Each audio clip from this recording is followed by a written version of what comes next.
कहानी सुनो,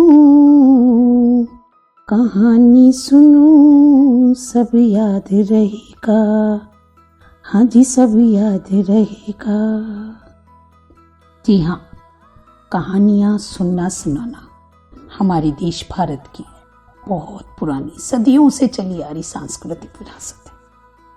हमेशा से ही कहानियों के माध्यम से हमने बहुत कुछ सीखा है, बहुत कुछ सिखाया है। और आज इसी कड़ी में मैं आपको सिखाने आ रही हूँ अपनी वर्णमाला का सफ़र। जी हाँ, हमारी हिंदी की वर्णमाला, जिसको याद रखना प्रत्येक विद्यार्थी के लिए बहुत ही टेढ़ी खीर होती है, लेकिन नहीं, कभी कभी ये टेढ़ी खीर भी आसान हो जाती है जब उसको कुछ रोचक तरीके से याद किया जाए। तो चलिए शुरुआत करते हैं कहानी की। हिंदी देश, हिंदी देश जहाँ के राजा थे वर्ण और रानी का नाम माला। वर्णमाला वैसे तो बहुत ही सुखी संपन्न समृद्ध राज्य के स्वामी थे, लेकिन एक कसक, एक दुख उनमें मन में हमेशा रहता था, और वो था उनकी संतानें। उनकी 2 संतानें थीं, स्वर और व्यंजन। लेकिन पूरे राज्य में जिस तरह से एकता और भाईचारे का साम्राज्य था, उन दोनों भाइयों में कतई नहीं था, बिल्कुल भी नहीं दिखाई देता था। वे दोनों पूरे 36 के आंकड़े थे, एक दूसरे के विपरीत, एक दूसरे को काट खाने को दौड़ते थे। बिल्कुल हमेशा लगातार लड़ाई झगड़ा उनमें होता रहता था, और ये बात राजा और रानी को अंदर तक बहुत दुख देती थी। कोशिश करते थे कि किसी तरह ये दोनों मान जाएं, किसी तरह इन दोनों का आपसी प्रेम बरकरार हो जाए, वापस आ जाए, लेकिन असफल रहते थे। उन दोनों का बैर इतना बढ़ चुका था कि उन्होंने अपने माता पिता के साथ रहना भी छोड़ दिया। दोनों ने अपने माता पिता की अगल बगल में एक दूसरे से विपरीत एक एक महल बनवा लिया और उसी में ही रहने लगे। राजा रानी बहुत कष्ट में थे, लेकिन बेचारे विवश थे। उन्हें कुछ समझ में नहीं आता था कि किस प्रकार इनका प्रेम वापस लाया जाए। और घर में जब लड़ाई झगड़े का माहौल होता है, तो आप भी जानते ही हैं ना कि पड़ोसी लोग, दुश्मन लोग उसका फायदा उठाने की पूरी कोशिश करते हैं। तो यहाँ पर भी कुछ ऐसा ही हुआ। इस तरह की खबर जब पड़ोस के इंग्लिश राज्य में पहुंची, तो वहाँ का राजा अल्फाबेट बहुत खुश हुआ। वो तो कब से इस मौके की तलाश में था कि उसे कोई मौका मिले जिससे वो हिंदी राज्य पर विजय हासिल कर पाए। और इस समय जब चूंकि दोनों भाई स्वर और व्यंजन लड़ाई झगड़े में ही लगे हुए थे, तो उसको एक मौका मिल गया। अरे वो तो अपनी लड़ाई झगड़े में ही लगे रहेंगे, हम किसी न किसी तरह से इस राज्य पे विजय हासिल कर ही लेंगे। तो भाई तुरंत युद्ध की तैयारी की जाए। जब राजा वर्ण को इस बात की खबर लगी कि पड़ोसी देश युद्ध के लिए, हमले के लिए तैयारी कर रहा है, तो वे अंदर तक बेचैन हो गए। क्या हुआ? हमारे पुत्र तो इस प्रकार लड़ते रहते हैं, किस प्रकार से हम सेना को संयोजित करेंगे, उनको एक करेंगे, और किस प्रकार युद्ध होगा, किस तरह से हम उनका सामना कर पाएंगे, कोई रास्ता नहीं सूझ रहा था। तो आखिर जैसा कि यह सदियों से होता आया है, उन्होंने कुलगुरु की शरण में जाने की सोची। वे कुलगुरु की शरण में पहुंचे, लेकिन कुलगुरु परम सिद्ध महात्मा ज्ञानी थे, वो सब पहले से ही जानते थे। उन्होंने कहा, चिंता मत करो, तुम दोनों आराम से महल वापस लौट जाओ, और कल सुबह स्वर और व्यंजन को किसी भी तरह मेरे पास भेज दो। अब राजा रानी चिंता में पड़ गए। ये स्वर और व्यंजन तो एक दूसरे को देख के कतई बिल्कुल नहीं जाएंगे, क्या किया जाए? फिर उन्होंने एक युक्ति सोची। राजा वर्ण गए स्वर के पास और रानी माला गई व्यंजन के पास, और उन दोनों को अलग अलग समझाया और किसी भी तरह राजगुरु के आश्रम में जाने के लिए मना लिया। वे दोनों अलग अलग रथ पे सवार होकर कुलगुरु के आश्रम में पहुंच गए। आश्रम में जब वे पहुंचे, तो कुलगुरु ने उन्हें साथ साथ बैठने के लिए एक आसन दे दिया, लेकिन वे दोनों तो एक दूसरे के साथ बैठ ही नहीं सकते थे। लेकिन राजगुरु ने कहा, यदि तुम में देश प्रेम का लेश मात्र भी बाकी है, यदि तुम में देश प्रेम का लेश मात्र भी बाकी है, तो यहीं इसी आसन पे तुम दोनों साथ बैठोगे, वरना तो तुम्हारे ऊपर संकट के बादल मंडरा ही रहे हैं, तुम खुद तो मरोगे ही, अपने पूरे राज्य का भी सर्वनाश कर दोगे। ये सुनकर दोनों चिंतित हो गए, क्योंकि कहीं ना कहीं देश प्रेम की भावना उनके अंदर गहरे तक बैठी हुई थी। उन्होंने एक पल के लिए अपने आपसी बैर को बुलाकर वहां पर बैठने गई, सोच लिया और दोनों सामने गुरुदेव के बैठ गए। गुरुदेव ने कहा, तुम्हें पता है मैंने तुम्हें यहां क्यों बुलाया है? नहीं गुरुदेव, हमें जरा सा भी आभास नहीं है कि आपने हमें यहां क्यों बुलाया है। गुरुदेव बोले, आपके देश पर क्या संकट आया है ये तो पता है? बोले, हाँ ये तो हमें पता है, पड़ोसी इंग्लिश राज्य हम पर हमले की तैयारी कर रहा है। तो गुरुदेव बोले, तो तुमने क्या सोचा है? क्या करने वाले हो तुम अपने देश के लिए? दोनों बोले, गुरुदेव हम क्या कर सकते हैं? स्वर बोला, महाराज गुरुदेव, मेरी तो 11 संतानें हैं, अब 11 संतानों से मैं क्या युद्ध लड़ पाऊंगा? तो व्यंजन बोला, अफसोस, मेरी तो 33 संतानें होते हुए भी बेकार हैं। क्यों?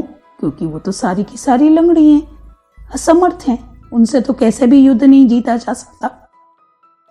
तो गुरुदेव बोले, बस यही तो मैं सुनना चाहता था, अब तुम खुद ही बताओ। स्वर, तुम्हारी 11 संतानें, लेकिन सिर्फ 11, और व्यंजन, तुम्हारी 33 संतानें, लेकिन सारी की सारी लंगड़ी, असमर्थ, अक्षम।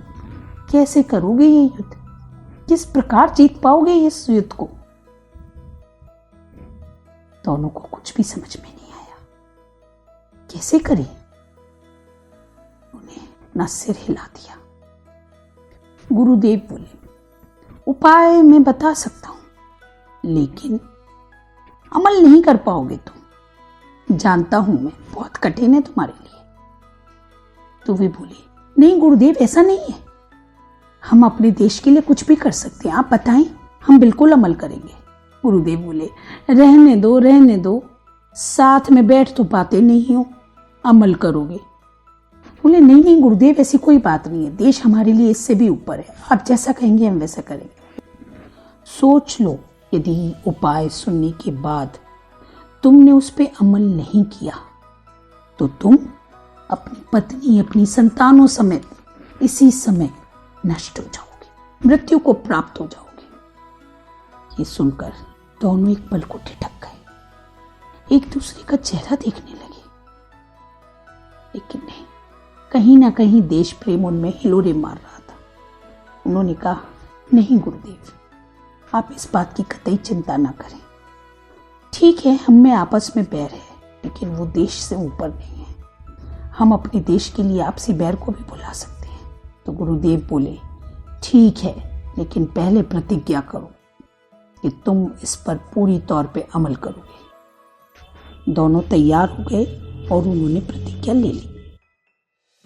तो गुरुदेव बोले, स्वर, तुम्हारी 11 संतानें हैं और व्यंजन तुम्हारी 33, लेकिन क्या कभी तुम लोग ने ये बात सोची है कि तुम दोनों एक दूसरे के पूरक हो?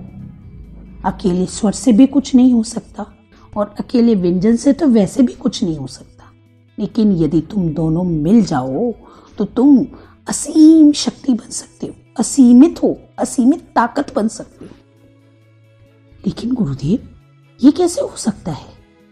बिल्कुल हो सकता है, यदि तुम आज अभी इसी समय से अपने अपने महल को छोड़कर अपने माता पिता के साथ रहना शुरू कर दो, क्योंकि ये बात तो जगत विदित है कि एकता में शक्ति होती है और तुम्हें अब बस एक होना है।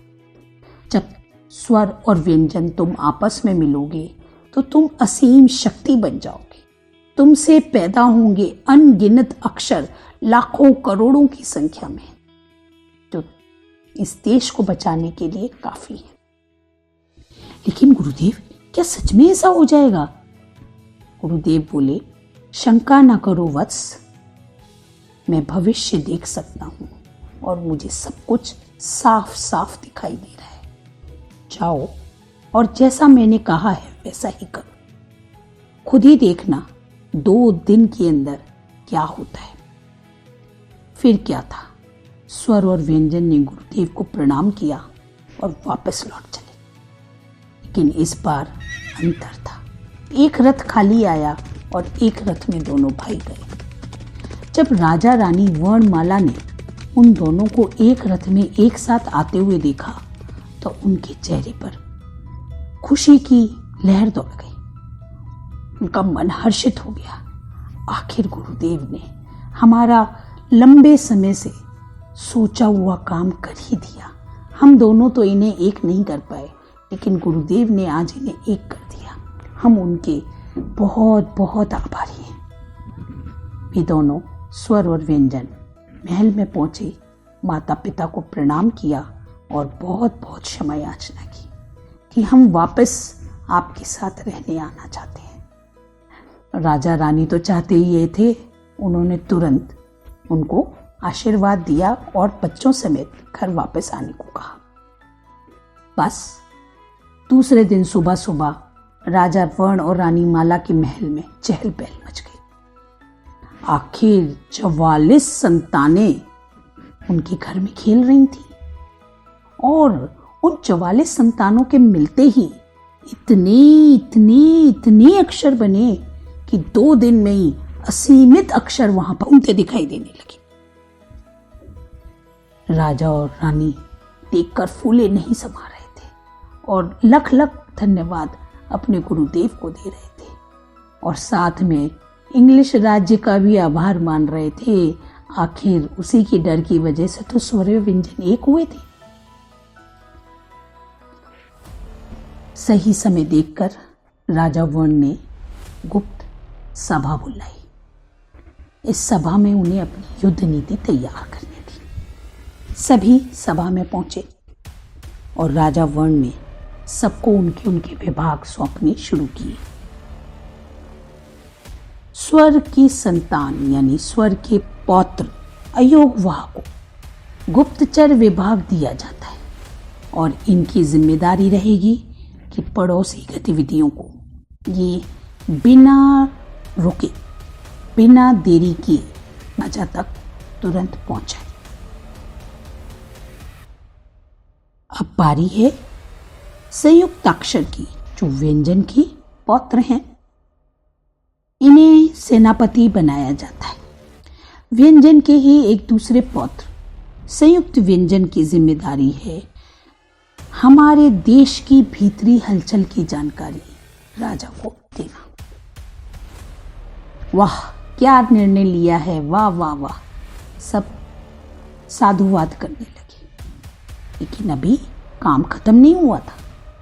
स्वर के सभी 11 बेटों को युद्ध नीति बनाने का काम दिया गया। सेना के 5 विभाग बनाए गए और व्यंजन के पुत्र कु, चू, टू, तू, पू यानी क, च, ट, त और प को उनका प्रमुख बनाया गया। राशन व्यवस्था का काम य, र, ल, व को दिया गया और चिकित्सक का काम यानी घायलों की देखभाल का काम श, श, स और ह को दिया गया। ऐसा होते ही सब अपनी अपनी जिम्मेदारियों को पूरा करने में लग गए और सिर्फ एक हफ्ते में राज्य की काया ही पलट हो गई। लेकिन तभी अयोगवा दौड़ता दौड़ता आया। महाराज, एक बहुत जरूरी सूचना है। राजा वर्ण थोड़े चिंतित हुए। बोले, क्या हुआ? महाराज, चिंता ना करें, शुभ सूचना है। पड़ोसी राज बहुत घबरा गया है और शायद अब वो दोस्ती करना चाह रहा है। उसके इतने कहते कहते इंग्लिश राज्य के शांति दूत आते दिखाई दिए, वॉवल और कॉन्सोनेंट्स। राजा वर्ण ने सम्मान के साथ उन्हें दरबार में बुलाया और आने का कारण पूछा। वॉवल बोले, हमारे महाराज ने आपकी ओर दोस्ती का हाथ बढ़ाया है, क्या आप उसे स्वीकार करेंगे? कॉन्सोनेंट्स ने कहा, हम आपके आपसी प्रेम, सहयोग और सद्भाव की भावना से बहुत प्रभावित हुए हैं और आपकी एकता ने हमें अंदर तक बेचैन कर दिया है और इसीलिए अब हम शांति चाहते हैं। राजा वर्ण तो स्वयं भी यही चाहते थे। आखिर लड़ाई झगड़ा किसे पसंद होता है?